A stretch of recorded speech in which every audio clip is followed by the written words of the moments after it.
నలుగురు మినిస్టర్లను ఒక కౌన్సిల్గా ఏర్పాటు చేసి దీని మీద దర్యాప్తు చేయమని. ఎందుకు దర్యాప్తు చేయమని అంటే సిబిఐ మా దగ్గర మానవ వనరులు లేవు, జియో ఇష్యూ చేసినా కానీ సిబిఐ ఏమన్నదంటే మా దగ్గర మానవ వనరులు లేవు, మీరు ప్రాథమిక దర్యాప్తు చేయండి, ప్రాథమిక దర్యాప్తు తర్వాత మేము దీన్ని దర్యాప్తు కొనసాగిస్తాము, అదేవిధంగా దీనిలో ఛార్జ్ షీట్ దాఖలు చేయడం కానీ ఇతర చర్యలు తీసుకోవడం కానీ మేము చేస్తామనే విషయాన్ని సిబిఐ చెప్పడం. ఇప్పటిదాకా వాళ్ళ మీద ఎటువంటి చర్యలు లేవు. అయితే ఈ భూమిని పరిరక్షించుకోనికి మేము కూడా ప్రజా ఉద్యమం చేసినాం, మేము కూడా మా వంతు పాత్ర సహాయం మేము అందించడం, అదేవిధంగా మా బాధ్యత, మా సామాజిక బాధ్యత మేము నెరవేర్చడం అని కోర్టుకు చెప్పడం జరిగింది. అయితే దీనిలో కూడా ఇప్పుడు మీరు చూడవచ్చు, బఫెలో లేక్ ఒకటి ఉన్నది, పికాక్ లేక్ ఉన్నది, బెంగాలీ ఫిషింగ్ పాండ్ అనేది ఉంది, ఫ్రాగ్ పాండ్ అనేది ఉంది, ఇవన్నీ చిన్న చిన్న కుంటలు. దీనిలో పికాక్ లేక్ అనేది చాలా పెద్దగా ఉంటుంది. ఇప్పుడు కూడా ఎన్నో కొన్ని వందల వేల నెమలు ఉన్నాయి ఆడ, అది మనకు విజువల్స్ లో కూడా కనబడుతుంది. అదే దీనిలో అంటే వన్యప్రాణులు ఏవి ఉన్నాయంటే మానిటర్ లిజర్డ్, ఇప్పుడు మనం ఉడుము లెక్క ఉంటుంది మానిటర్ లిజర్డ్ అనేది, Indian rock python, paradise flycatchers, herons, ibises, eagle owls and porcupines. అయితే దీనిలో పూర్తి స్థాయిలో కొన్ని వందల మంది పోలీస్ వాళ్ళని పెట్టి విద్యార్థుల మీద దాడులు చేయించుకుంటూ విద్యార్థుల మీద, ఇప్పుడు రేవంత్ రెడ్డి గారు అన్నారు ఈ డ్రోన్ కేసు ఏంది చిన్న కేసు, అసెంబ్లీ సాక్షిగా అన్నారు డ్రోన్ కేసు ఏంది 500 రూపాయల ఫైన్తో పోయేది, నన్ను కేసు పెట్టి జైల్లో పెట్టిన. మరి విద్యార్థుల మీద ఇప్పుడు ఇవాళ దినము ఏమంటారు మన ఎయిర్క్రాఫ్ట్ యాక్ట్ కింద కేసులు పెడతాం. అయితే కొంతమంది విద్యార్థులు క్యాంపస్ లో కనబడతలేరు, ఎటు తీసుకుపోయిన పోలీసు వాళ్ళు వేరే పోలీస్ స్టేషన్లలో తిప్పుతుండ్రు, అదేవిధంగా నాన్ బెయిలబుల్ సెక్షన్స్ పెడుతుండ్రు, తీవ్రమైన నేరాలుగా గుర్తింపబడ్డ సెక్షన్లు పెట్టి వాళ్ళని రిమాండ్లు చేస్తుండ్రు. సార్ ఇంత అన్యాయం జరుగుతుందని నాకు ఫోన్లు చేస్తా ఉన్నారు. అయితే దీంట్లో 400 ఎకరాల భూమి అనేది డిస్ప్యూటెడ్ భూమి. అయితే ఇది రాష్ట్ర ప్రభుత్వాందా కేంద్ర ప్రభుత్వాందా అంటే ముమ్మాటికి 100% నేను అప్పటి నుండి నేను చాలాసార్లు అన్నా, కేంద్ర ప్రభుత్వం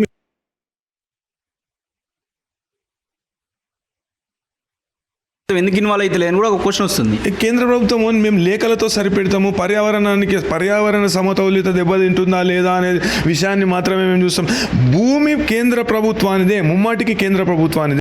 అయితే కేంద్ర ప్రభుత్వం పేరు ఇప్పుడు కూడా రికార్డులో కనబడుతుంది. రికార్డులో కనబడినప్పుడు ఇప్పుడు ఏదైతే సూత్రాన్ని వారు చెప్తుండ్రో, ఇప్పుడు ఒక చిన్న పంచనామా తీసుకొచ్చి మినిస్టర్లు, ఎంత దారుణం అది, మినిస్టర్లు పేర్లేదు కానీ చిన్న పంచనామా, చిన్న కాగితం మీద పంచనామా తీసుకొచ్చి ఇస్తినమ్మ వాయినం తీసుకుంటున్నమ్మ వాయినం అన్నట్టు ఆడేమో దీనికి పరిహారంగా గోపన్పల్లిలో మేము జాగిచ్చినాము, సెంట్రల్ యూనివర్సిటీకి జాగిచ్చినామని చెప్తుండ్రు. అయితే ఎవరికి తెలియని విషయం, ఇప్పటిదాకా బయటికి రాని విషయం ఏంటంటే హైదరాబాద్ సెంట్రల్ యూనివర్సిటీకి రాష్ట్ర ప్రభుత్వానికి మధ్యలో 2004 రోజు ఒక ఒప్పందం జరిగింది. ఆ ఒప్పందం ప్రకారం 5 కోట్ల రూపాయలు విడతల వారీగా ప్రభుత్వం హైదరాబాద్ సెంట్రల్ యూనివర్సిటీకి చెల్లించాలి. అదేవిధంగా వాళ్లకు పరిహారంగా ఈ 400 ఎకరాలు ఇచ్చిన దానికి పరిహారంగా భూమి పక్కకే యూనివర్సిటీకి ఆనుకొని ఉన్న భూమిని మన రాష్ట్ర ప్రభుత్వం ఇవ్వాలి. అయితే ఏ ఒక్క కండిషన్ కూడా ఫుల్ఫిల్ చేయలేదు. అదేవిధంగా ఈ దొంగ అగ్రిమెంట్ ఏదైతే ఉందో గవర్నమెంటు మన యాక్ట్ నెంబర్ 7 ఆఫ్ 2007 ద్వారా, యాక్ట్ నెంబర్ 11 ఆఫ్ 2007 ద్వారా క్యాన్సిల్ చేయడం జరిగింది.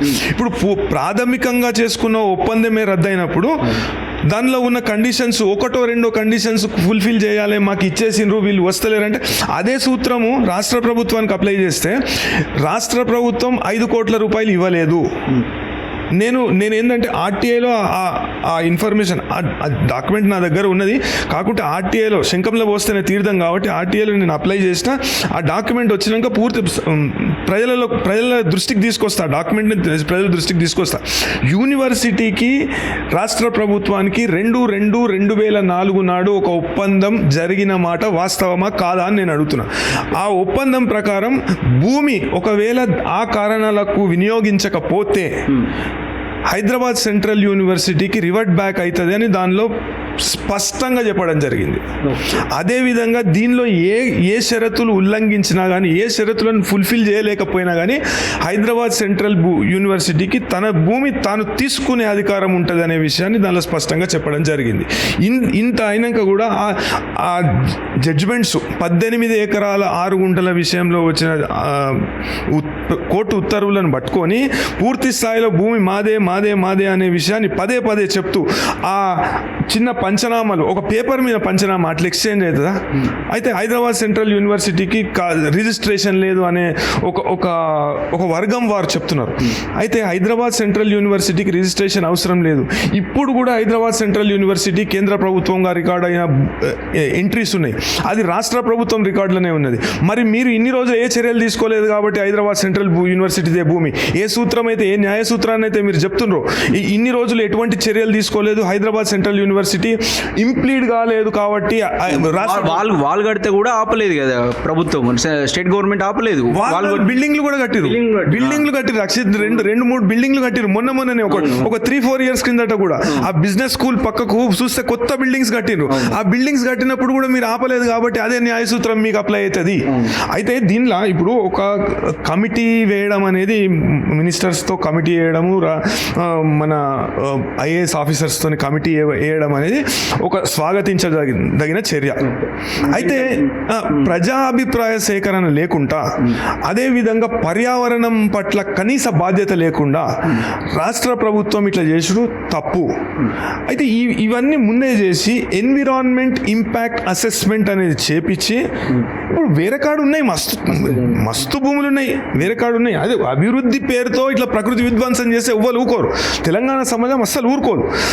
అయితే విద్యార్థులు ఆవాజ్ ఉటాయించారు. అదేవిధంగా వివిధ రాజకీయ నాయకులు ఉండొచ్చు, అదేవిధంగా సామాజిక స్పృహ ఉన్న వ్యక్తులు కావచ్చు, సామాజిక కార్యకర్తలు కావచ్చు, రాజకీయ నాయకులు కావచ్చు, అదేవిధంగా మేధావులు కావచ్చు, పూర్తి స్థాయిలో తెలంగాణ సమాజం అనేది దీన్ని వ్యతిరేకించింది. కాబట్టి ఈ నిర్ణయాన్ని వెనక్కి తీసుకుంటే ప్రభుత్వం తీరు హర్షాతిరేకం అవుతుంది. లేకుంటే ఈ ప్రభుత్వాన్నే పూర్తి స్థాయిలో వ్యతిరేకత ఏర్పడి నిరసనలు, లేకుంటే ఆందోళనలు, లేకుంటే తిరుగుబాటు అనేది జరిగే అవకాశం. ఇప్పుడు విద్యార్థుల పైన లాఠీ చార్జ్ చేశారు, వాళ్ళకు ఇష్టం ఉన్నట్టు కేసులు పెట్టారు. ఆ కేసులు ఎత్తేసే అవకాశం ఉంటుందా, లేకపోతే ఈ పోలీసుల పైన ఏమైనా చర్యలు తీసుకునే అవకాశం ఉంటుందా? హ్యూమన్ రైట్స్ కమిషన్కు మేము తీసుకుపోయినాం. ఇట్లా ఇవి అనుచిత చర్యలు, పోలీస్ వాళ్ళు ఇట్లా ప్రవర్తించేది లేకుండే. క్యాంపస్లకు పోలీస్ వాళ్ళు ఎంటర్ అయ్యారు కానీ రోడ్డు మీదకి విద్యార్థులు పోలే. విద్యార్థులు బయటకు పోయినప్పుడు ఏదైనా law and order problem create చేస్తే మీరు రావచ్చు, కావాలని వాళ్ళని కవ్విచ్చి అటానమస్ బాడీ సార్, ఇప్పుడు గుర్తుంచుకోవాలి, ఎస్సీ అటానమస్ బాడీ, దీనికి అసలు రాజ్యాంగ హోదా కలిగినటువంటి బాడీ, అసలు పోలీసులు ఇన్వాల్వ్మెంట్ ఉండదు, వీసీ అనుమతి లేని ఉండదు. అయితే ఎట్లా పడితే అట్లా ఇప్పుడు వాళ్ళని రాజకీయ ప్రేరేపిత ఉద్యమాలు అంటారు, రాజకీయ ప్రేరేపిత నిరసనలు అంటారు, బీఆర్ఎస్ పార్టీ కార్యకర్తలు అంటారు, గుంట నక్కలు అంటారు. ఈ విధంగా వాళ్ళని రెచ్చగొట్టి, అదేవిధంగా పోలీస్ వాళ్ళు క్యాంపస్లకు పోయి వాళ్ళ మీద దాడులు చేసుడు, వాళ్ళని మనం చూసినాం, జుట్టు పట్టుకొని గుంజుకపోవడు వాళ్ళను, అదేవిధంగా వాళ్ళని ఇష్టం ఉన్నట్టు వెహికల్స్లో ఎక్కించుడు. మన పోలీస్ బలగాలు ఎవరు ఇండస్ట్రియల్ సెక్యూరిటీ ఫోర్స్ కానీ, వేరే పారామిలిటరీ ఫోర్స్ కానీ, మొత్తం వాళ్ళు అంతా మొత్తం మిలిటరీ అంటే కామోఫ్లేజ్ డ్రెస్ వేసుకొని చాలా మంది పోలీసులను మనం చూసినాం. అది కొన్ని మళ్ళీ ఇప్పుడు క్యాంపస్లకు ఎంటర్ అయ్యేటప్పుడు ప్రతి పోలీస్ కూడా డ్యూటీలో ఉండాలి, యూనిఫామ్లో ఉండాలి. యూనిఫామ్ ఉండేసి ఒక బ్యాచ్ పెట్టుకోవాలి. అయితే ఎంతోమంది పోలీసులు సివిల్ దుస్తులలో ఉండే మనకు కనబడ్డాయి విజువల్స్లో. ఇప్పుడు వాళ్ళ మీద చర్యలు తీసుకోవాలని మేము జాతీయ మానవ హక్కుల కమిషన్ని కోరడం జరిగింది. అదేవిధంగా ప్రభుత్వానికి చిత్తశుద్ధి ఉంటే విద్యార్థుల మీద రిజిస్టర్ అయిన కేసులు వాళ్ళ భవిష్యత్తును ఖరాబ్ చేయొద్దు. నేను ఇప్పటిదాకా చెప్తుండే, నాకు ఫోన్ చేసి వాళ్ళు ఎంత బాధపడుతున్నారంటే, ఈ వేరే పోలీస్ స్టేషన్లలో తీసుకుపోయి మా మీద కేసులు పెట్టింది సార్, మేము వ్యతిరేకించుడు మేము చేసిన తప్ప, మేము 100% వ్యతిరేకిస్తాం. ఇది జాతీయ ఆస్తి, ఈ ఆస్తిని భావితరాలకు ఇద్దామనే మా తాపత్రయం. మేము దాని కొరకే పోరాడుతున్నాం. మాది ఎటువంటి తప్పు లేదు, కానీ మా భవిష్యత్తు నాశనమైనా పర్వాలేదు, మేము పోతాం. కానీ మనం చూస్తా వాళ్ళ భవిష్యత్తు నాశనం అవుతుందంటే ఊకోవద్దు. అయితే అదేవిధంగా జాతీయ మానవ హక్కుల కమిషన్ దృష్టికి తీసుకుపోయినాం. అవసరమైతే సుప్రీంకోర్టు దృష్టికి కూడా తీసుకుపోతాం, ఉన్నత న్యాయస్థానం దృష్టికి తీసుకుపోతాం, వాళ్ళకి న్యాయం జరిగేలా చూస్తాం. చిత్తశుద్ధి ఉంటే కేసులు అనేది ఎత్తేయాలి వాళ్ళ మీద. వాళ్ళను అంటే వాళ్ళ కెరియర్ ఖరాబ్ అవుతుంది. ఆ విషయాన్ని దృష్టిలో పెట్టుకొని ప్రభుత్వము ఇంక మీద దీన్ని విరమించుకునే ప్రయత్నం చేయాలి. అందరికీ అంటే ప్రజాభిప్రాయం సేకరించుంటే ఎందుకు అంత తొందర? రాత్రి వాళ్ళ కొట్టుడు ఎందుకు, చెట్టు కొట్టుడు ఎందుకు, లేకుంటే రాత్రి ఆడ నిర్మాణాలు చేపట్టే అవసరం ఏమున్నది? సుప్రీంకోర్టు కూడా అదే ప్రశ్నించింది. మీరు రాత్రి అంత తొందరపాటు ఎందుకు? మీరు ప్రజాభిప్రాయం సేకరించుని. అదేవిధంగా ఇప్పుడు 125 ఎకరాలు లేకుంటే 125 ఎకరాలకు మించితే ఎన్విరాన్మెంట్ ఇంపాక్ట్ అసెస్మెంట్ అనేది అవసరం అనేది చట్టం చెప్తుంది. మీరు అది పాటించకుండా ఎన్విరాన్మెంట్ ముఖ్యమంత్రి గారు పోయి మన అసెంబ్లీలో చెప్పుడు నక్కలే ఉన్నాయి, ఈ నక్కలే ఉన్నాయి అని చెప్పుడు. ఇప్పుడు వన్యప్రాణులను నేను కూడా ఇంతకుముందు ఒక వీడియో ద్వారా నేను చూపెట్టిన, మొత్తం జింకలు అన్ని ఇట్లా ఉరుకుతున్నాయి. అదేవిధంగా ఆ పికాక్ లేక్ కాడ విజువల్, అరే ఎంత దారుణం అంటే ఫోన్లలో ఫోటోలు తీస్తున్న వాళ్ళని ఫోన్లు గుంజుకుంటారంట. అది ఇట్లా పోలీస్ రాజ్యం అనేది ఉండదు కదా. అది ఫేక్ వీడియోలు అని కూడా అంటారు. మీరు ఏమంటారు సార్? ఫేక్ వీడియోలు ఇప్పుడు అంతర్జాలంలో చాలా ఫేక్ వీడియోస్ ఉంటాయి. అయితే కొంతమంది ఇప్పుడు లేకుంటే అది పక్కకు పెడదాం. ఫేక్ వీడియో అనే విషయం పక్కకు పెడదాం. ముఖ్యమంత్రి గారిని లేకుంటే ఇప్పుడు ఉప ముఖ్యమంత్రులను కానీ లేకుంటే మంత్రులను కానీ చెప్పమనండి, ఆడ వన్యప్రాణులు లేవని చెప్పమనండి. ఏమో ఇప్పుడు సుప్రీంకోర్టు దృష్టికి తీసుకుపోయినాం. సుప్రీంకోర్టు దృష్టికి హైకోర్టు రిజిస్ట్రార్ గారు పోయి ఏడ వన్యప్రాణులు ఉండే అయ్యో కుక్కలు అటాక్ చేసి జింకలను చంపుతున్నాయి మనం చూస్తున్నాం. దారుణం అది. అయితే ఇవాళ దినం వన్యప్రాణులు లేవు, అవి ఫేక్ ఫోటోలు పెట్టిండ్రు, మార్ఫింగ్ చేసిండ్రు అని కొంతమంది పెయిడ్ మీడియా చెప్తే అది దారుణం. వాస్తవ పరిస్థితులను చూడండి. ఒక కమిటీ వేయండి, మీరు వెళ్ళండి, ఆడికి వెళ్ళి చూడండి వన్యప్రాణులు ఉన్నాయా లేవా అని చెప్పేసి. అది ఎప్పటి నుండో కొన్ని వందల సంవత్సరాల చరిత్ర దానికి. అయితే ఈ బాయిలకేంచి నీళ్లు తోడుకుంటుండే అంట అప్పట్లో. అది దాన్ని చాప బావి ఏమో అంటారు. అయితే దానిలోకి వెళ్ళి నీళ్లు స్వీట్ వాటర్ ఉంటుండే అంట ఆ బావిలో అప్పట్లో. చరిత్ర చెప్తుంది. అయితే ఆ విషయాలన్నీ పక్కకు పెట్టేసి పట్టించుకోకుండా పర్యావరణం పట్ల కనీస స్పృహ లేకుండా ఎట్లా పడితే అట్లా ఏడ పడితే ఆడ నెమలులు ఉంటాయంట. ఏడుంటాయి హైదరాబాద్లో నెమలు చూపెట్టమన్నారు. ఏడ పడితే ఆడ నెమలులు ఉంటాయంట, చెట్లు పెరిగితే నెమలులు వస్తాయట. అది ఇప్పుడు 125 ఎకరాలు కంటే ఎక్కువ ఉంటే ఎన్విరాన్మెంట్ ఇంపాక్ట్ అసెస్మెంట్ అనేది చేపియాలనేది చట్టం చెప్తుంది. అదేవిధంగా 25 సంవత్సరాల తర్వాత నువ్వు సర్వే చేపియా. ఇంకొక విషయం అక్షయ్, ఇప్పుడు 2003లో ఎప్పుడైతే వీళ్ళు ఐఎంజీ అనే సంస్థకి ఇద్దామనుకుర్రో అప్పుడు ఒక సర్వే జరిగింది. ఈ 400 ఎకరాల సర్వే జరిగింది. ఆ సర్వే రిపోర్ట్ ప్రకారము ఈ 400 ఎకరాలలో ఏదైతే 400 ఎకరాలు మేము ఇప్పుడు పార్కుగా డెవలప్ చేద్దాం, సాఫ్ట్వేర్ పార్క్గా డెవలప్ చేద్దాం అనే ఆలోచనతో ప్రభుత్వం ముందుకు పోతుందో అదే 400 ఎకరాలలో 138.27 ఎకరాలు రాక్ ఫార్మేషన్ ఉంది. ఫోటోస్ కూడా బయటకు వచ్చాయి చాలా. రాక్ ఫార్మేషన్ ఉంది. అదే ఈ మష్రూమ్ రాకు ఇవి అవన్నీ చెప్తురు కదా, పిహెచ్డి విద్యార్థులు చెప్తురు కదా, అవి దాంట్లోనే ఉన్నాయి. అదేవిధంగా ఈ పికాక్ లేక్ అనేది, దాని పేరే పికాక్ లేకు, కొన్ని వందల వేల నెమలులు ఉన్నాయి ఆడ. పికాక్ లేక్ అనేది ఆడికి వెళ్ళిపోతుంది. మేము విజువల్ పెట్టి చూపెట్టినాం, మంచి బోర్డు మీద విజువల్ పెట్టి చూపెట్టినాం పికాక్ లేక్. అదే రోజు ఏ రోజైతే గుంటనక్కల వ్యాఖ్య చేసారో అదే రోజు చూపెట్టినాం మేము. అంటే మనము అబద్ధాలాడి లేకుంటే మనం తీసుకున్న ఏకపక్ష నిర్ణయాన్ని దాన్ని ప్రజల మీద రుద్దుతామంటే ఒప్పుకోరు ప్రజలు.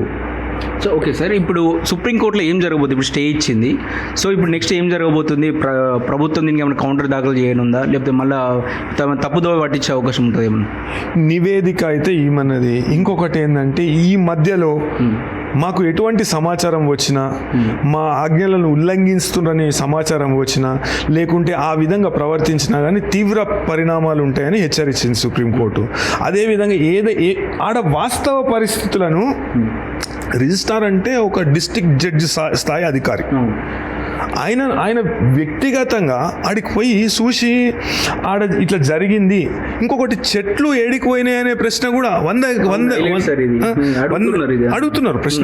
ఇది పూర్తి స్థాయిలో మీరు నివేదిక ఇవ్వండి. అదేవిధంగా ఉన్నత న్యాయస్థానంలో కూడా 6 తారీఖు నివేదిక ఇవ్వాలి. 7 తారీఖు హియరింగ్ అవుతుంది. 6 తారీఖు అంటే సండే పబ్లిక్ హాలిడే ఉన్నది కాబట్టి 7 తారీఖు వాళ్ళు నివేదిక ఇవ్వాలి. నివేదిక ఇచ్చినప్పుడు ఏమని ఇస్తారు? మేము చెట్లు కొట్టలేదని నివేదిక ఇస్తారా? వన్యప్రాణులు లేవని నివేదిక ఇస్తారా? లేకుంటే పర్యావరణ సమతౌల్యత దెబ్బతినలేదని నివేదిక ఇస్తారా? లేకపోతే పర్యావరణ విధ్వంసం మేము చేయలేదు, ప్రకృతి విధ్వంసం మేము చేయలేదని నివేదిక ఇస్తారా? ఏం నివేదికిస్తారు? ఆడ ఉన్న వాస్తవ పరిస్థితుల నివేదికనే ఇస్తారు. లేకుంటే ఉన్నత న్యాయస్థానం ఒక అడ్వకేట్ కమిషనర్ ఏర్పాటు చేసి అడ్వకేట్ కమిషనర్ ద్వారా వివరాలు తెప్పించుకోవాలి. ఆడ వాస్తవ పరిస్థితులను క్షుణ్ణంగా అధ్యయనం చేసే ఆలోచన చేయాలనే విషయాన్ని మేము నివేదిస్తాం. ఒకసారి అడ్వకేట్ కమిషనర్ కాదు, లేకుంటే జ్యుడిషియల్ కమిషన్ ఏమని అడుగుతాం. అయితే ఇప్పటికన్నా ఈ చర్యలను వెనుకకు తీసుకోవాలి, ప్రభుత్వం వెనుకకు తగ్గాలి. వేరే ల్యాండ్స్ ఉన్నాయి, వేరే ల్యాండ్స్ పనికిరాని ల్యాండ్స్ అంటే ఈ విధంగా జీవన వైవిధ్యం ఉన్న జాగా కాకుండా వేరే ల్యాండ్స్ తీసుకొని ఆ ల్యాండ్స్లో వీళ్ళు ఇస్తే బాగుంటుంది. కాకుంటే దీన్ని తీసుకుంటే మాత్రం ఒక తీవ్రమైన పరిణామాలను ఎదుర్కొనవలసి వస్తుంది. పూర్తి స్థాయిలో విద్యార్థి లోకం వ్యతిరేకిస్తుంది, అదేవిధంగా సమాజంలో ఉన్న వివిధ వ్యక్తులు వ్యతిరేకిస్తారు. పూర్తి స్థాయిలో తెలంగాణ సమాజం దీన్ని వ్యతిరేకిస్తుంది. కాబట్టి దీన్ని ప్రజాభిప్రాయ సేకరణ అనేది ఇప్పుడు అవసరం లేదు. ఎందుకంటే ప్రజలు వాళ్ళ అభిప్రాయాలు చెప్పిండ్రు. దీన్ని తీసుకోవద్దు, దీన్ని పూర్తి స్థాయిలో ఎకో డైవర్సిటీ అనేది కొనసాగించాలి. దీన్ని కొంతమంది అయితే జాతీయ ఆస్తిగా ప్రకటించి అదేవిధంగా దీనిలో ఉన్న పర్యావరణాన్ని భావితరాలకు అందించే విధంగా దీన్ని కొనసాగించాలి, రక్షిత అడవిగా ప్రకటించాలనే విషయాన్ని చెప్పిను.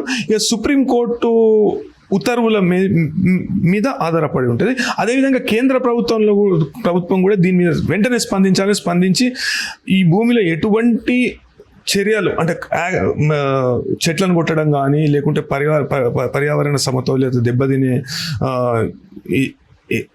కార్యాలు కానీ ఏమైనా చేయకూడదని నేను కోరుకుంటున్నాను. ఇంకొకటి సార్, ఇక్కడ అంటే ఇప్పుడు ఇవి ఎట్లాగో 100 ఎకరాలు ఆల్రెడీ డిమాలిషన్ అయిపోయింది. సో వాళ్ళు ఇప్పుడు అధికారుల పైన కూడా ఏమైనా చర్యలు తీసుకునే అవకాశం ఉంటుంది సుప్రీంకోర్టు? తప్పకుండా ఉంటుంది. ఎందుకంటే సుప్రీంకోర్టు వ్యాఖ్యలను మనం చూస్తుంటే సుప్రీంకోర్టు ఏమన్నది, ఈ చర్యలకు పూర్తి స్థాయిలో ముఖ్య కార్యదర్శిని బాధ్యురాలిగా చేస్తాము అనే విషయాన్ని చెప్పింది సుప్రీంకోర్టు. ఇది పునరావృతమైతే మీది పూర్తి బాధ్యత. ఇంకొకటి హైకోర్టు విషయంలో కూడా హైకోర్టు దగ్గర కూడా మేము అదే చెప్పినాం. సుప్రీంకోర్టు వ్యాఖ్యలను మనం చూస్తే పూర్తి స్థాయిలో ముఖ్య కార్యదర్శి బాధ్యత తీసుకొని ప్రభుత్వం ఎటువంటి చర్యలు చేపట్టకుండా చూడాలి.